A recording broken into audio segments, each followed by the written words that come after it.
Joining us now from Robert, Louisiana, is BP's Chief Operating Officer, Doug Suttles. Mr. Suttles, good morning.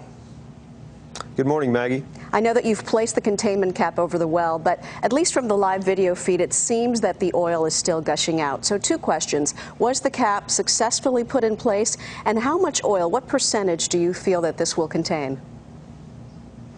Maggie, we do have the cap successfully in place. That happened last night, and the oil you see escaping right now is actually part of the design. What we have is 4 vent valves on the top of this cap, and we'll be successively closing those vent valves through the course of the day. And what we've started with those open so that we make sure we don't draw water in. And as we begin to bring the system on, we'll be successively closing those until we capture the vast majority of the flow. I can't put a precise number on it, but our goal is to have a minimal amount, but a very, very small amount leaking around the base. Well, we'll try. What is the acceptable amount that you need to contain to consider this a success? Maggie, I'd like to see us capture 90+% of this flow. I think that's possible with this design.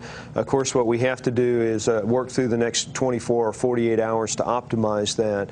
But that would be the goal. We want to get a lot more flow than we got with the riser insertion tool. We want to stop this oil from spilling to the sea.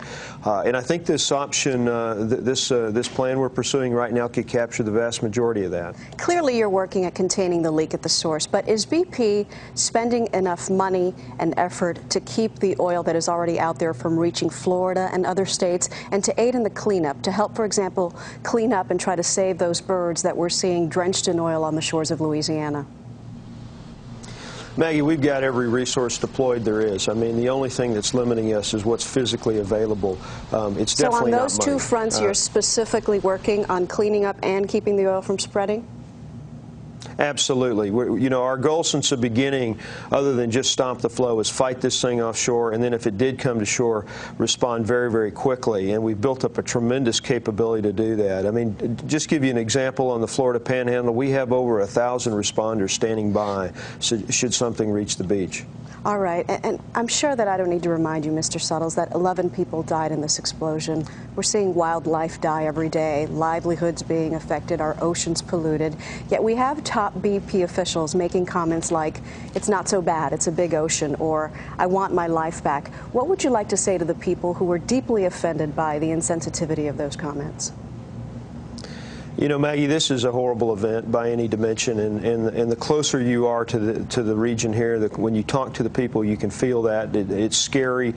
It hasn't ended yet, and that scares people. I can tell you that every person in this company and every person in this event are focused on getting this thing stopped and cleaning it up and acting responsibly. And if there are any comments out there that have hurt people, people are very sorry about those. I can tell you I'm completely focused on this. I got a huge team around me, a great group of people who are doing everything they can to minimize the impact, whether that's to the environment or to the people of this region. Doug Suttles, thank you, sir. Thanks, Maggie. A lot happens early on The Early Show, weekday mornings on CBS.